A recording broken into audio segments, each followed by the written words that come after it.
Bangladesh crime reporters অ্যাসোসিয়েশনের আজকের এই মানববন্ধন কর্মসূচিতে আপনারা যারা একাত্মতা ঘোষণা করেছেন, সংগঠনের যারা এসেছেন, বক্তব্য রেখেছেন, তাদের প্রতি আমার আন্তরিকভাবে ধন্যবাদ জানাচ্ছি, কৃতজ্ঞতা প্রকাশ করছি। আপনারা জানেন বাংলাদেশ ক্রাইম রিপোর্টার্স অ্যাসোসিয়েশনের ইতিহাসে একটি জঘন্যতম ঘটনা ঘটে গেছে। যারা রাজপথে চাঁদাবাজি করে বেড়ায়, সেই ড্রিম হলিডে পার্কের সামনে বাংলাদেশ ক্রাইম রিপোর্টার অ্যাসোসিয়েশনের ফ্যামিলিতে যে বাস ছিল, বাসে তারা ন্যাক্কারজনকভাবে চাঁদা দাবির জন্য হামলা করেছে, চাঁদা পেয়ে হামলা করেছে।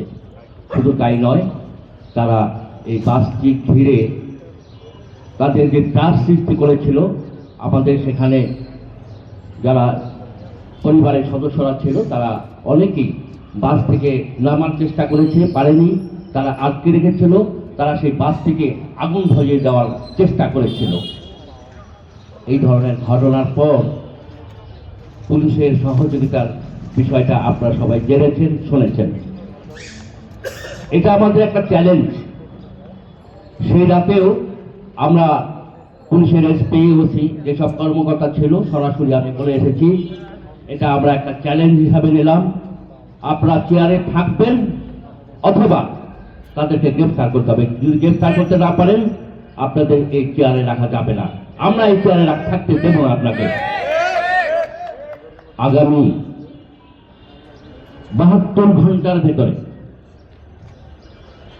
আরো যে বাকি 10 জন আসামি আছে, আমরা 3 জন আসামি পুলিশ অ্যারেস্ট করেছে, সেটিও আমরা ঘটনাস্থলে থেকে 2 জনকে আমরা ধরিয়ে দিয়েছিলাম। আমরা নিজেরা থেকে পুলিশকে সুপর্দ করেছিলাম। এরপর পুলিশ ধরেছে 1 জন, ধরে নিলাম পুলিশই গ্রেফতার করেছে। বাকি আছে 10 জন। এই 10 জনকে আগামী 72 ঘন্টার ভিতরে গ্রেফতার করতে হবে। আর যদি গ্রেফতার করতে না পারেন, বলেছি আগেই, এটা আমাদের চ্যালেঞ্জ। হয় আপনারা থাকবেন নতুবা আমরা থাকবো।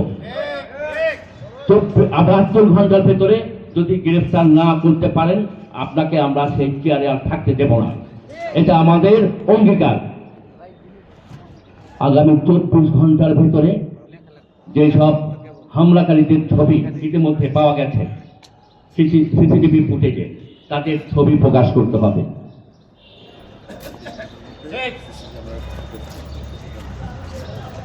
তাদের ছবি প্রকাশ করতে হবে। আজকে আমরা বাংলাদেশ ক্রাইম রিপোর্টার্স অ্যাসোসিয়েশন থেকে স্মারকলিপি দেব এই দাবিগুলো নিয়ে। স্বরাষ্ট্র উপদেষ্টা, পুলিশের আইজি এবং ডিআইজি ঢাকা রেঞ্জ, আমরা তাদেরকে দাবি জানাবো। এবং এই 24 ঘন্টায় হলো শেষ আলটিমেটাম।